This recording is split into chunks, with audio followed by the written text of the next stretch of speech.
From cranberry bogs to creating community, we have the best of Fort Langley today on the Express.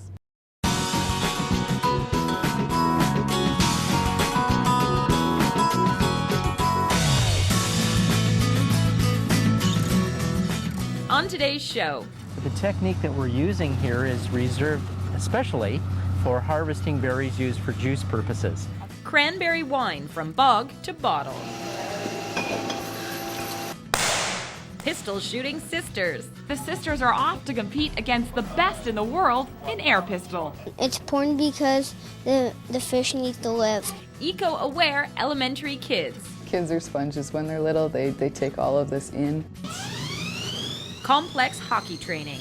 Ready? Let go of the bar. See that and more local expression from Langley, BC. You're gonna feed the pass. It's gonna come back. Go.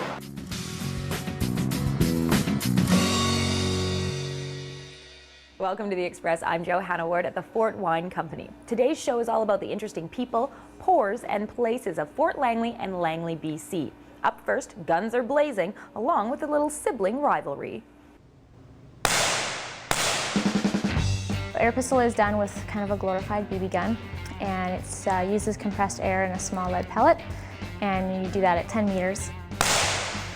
Air pistol shooting takes precision and focus. Athletes have just over an hour to hit 40 shots with the goal of hitting the bullseye as often as possible. Adrenaline is not something that you necessarily want while you're shooting. You want to stay calm and relaxed and focused.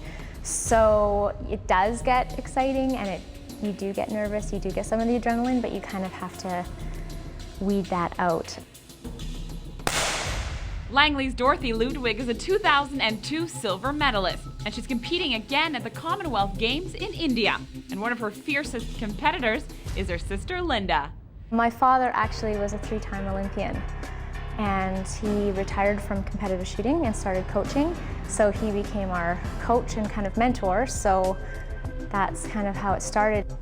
And 18 years later, the sisters are off to compete against the best in the world in air pistol. So first thing you want to do is have the right stance. You want to stand kind of at a 45-degree angle to the target. So what you'll do is you'll keep your right eye open and your left eye closed.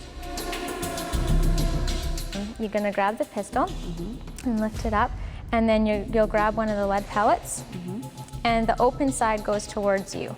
So there's a closed side and an open side, and the closed side goes into the hole. And you want this square to be inside this notch. And then you are ready to raise and fire. I'm just using one arm? You can use 2 arms. Since you've never done it before, it makes it a little easier. Okay.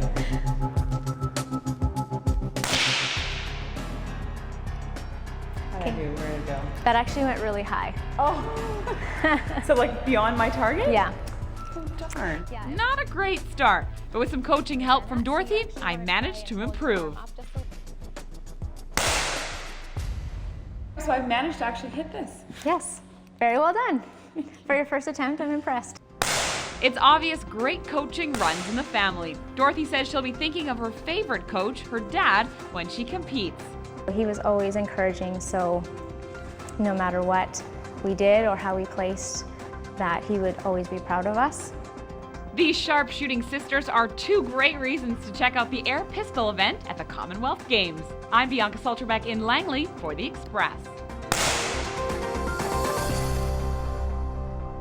Good luck to Dorothy and Linda. They're competing October 12th and 13th in India at the Commonwealth Games. You're watching our Langley Special, and today on the Express we're also celebrating the 10th anniversary of one of BC's premier fruit wineries, the Fort Wine Company in Glen Valley.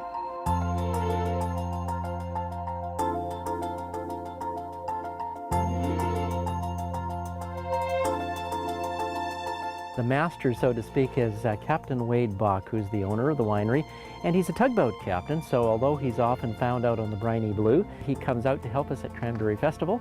And so behind us here is a tugboat that sort of celebrates his career with us.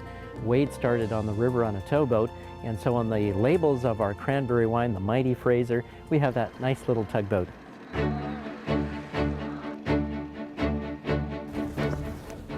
My legs have never looked so long before. Look at this.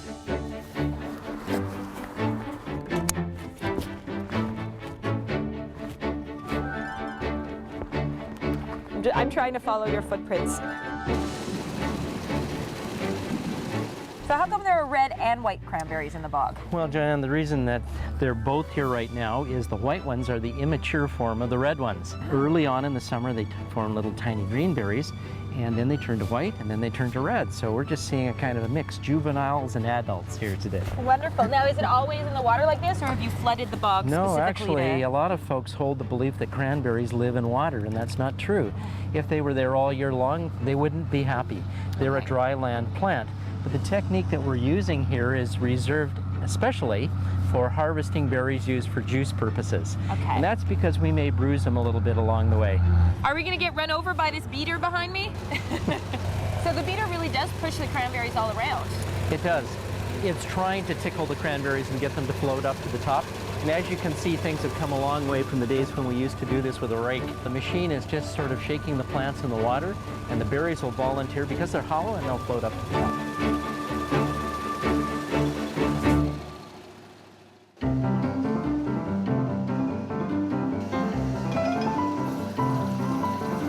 And when you make a fruit wine, is it a different process than making a wine made from grapes, which of course are a fruit too?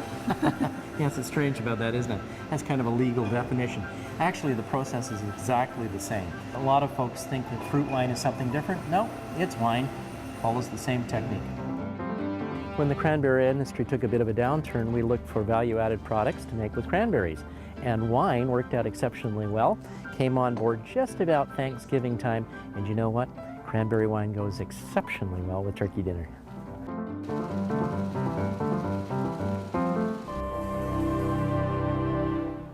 For more cranberry excitement, the Fort Langley Cranberry Festival is Saturday, October the 9th, and there are events at the fort and here at the winery. Now, our main event on today's show is coming up a little bit later when we actually try their cranberry wines. But right now we're going from talking bogs to talking about Langley's Stream of Dreams. This is their tail, this is part of the tail, and this is part of the body from here to here. Joel is giving us a crash course in fish anatomy. He's learned a lot about fish today thanks to the Stream of Dreams workshop at Short Reed Elementary in Aldergrove, part of Langley's Water Weeks. Water Weeks is in the Township of Langley. A 3-week celebration of our local streams and, of course, the wildlife and everyone that depends on our local streams. We have over 700 kilometers of streams in the Township of Langley. Do we want any of these to go down to fish? No. Stream of Dreams is divided into 2 parts, classroom instruction and the creation of the fish mural. The project is to teach kids about creeks, what their impact as kids they can have on a creek, because they can have a big impact, as well as teach their parents about it. And then they get to paint the beautiful mural that the Stream of Dreams Mural Society will put up on the fences at the schools.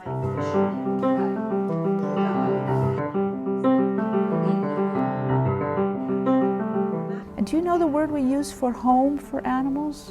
Stream of Dreams teaches an entire elementary school in one day, class after class, to create a sense of excitement around the project. Kids are sponges when they're little. They take all of this in, and they take it with them through into high school and then into their adult life. I learned that if you put bad stuff down the drains, fish will get really sick. It's important because the fish need to live. I'm Erin Shaw in Langley for the Express. Water Weeks events run until mid-October, and you can go to the Langley Environmental Partner Society website for all of the details. You're watching our Express Langley Special, and we're getting ready for the ice and the air up next. After the break, complex hockey training. Ready? Let go of the bar. The Canadian Museum of Flight. This is done up in the 1970s snowbird colors. You're watching local TV on the Express.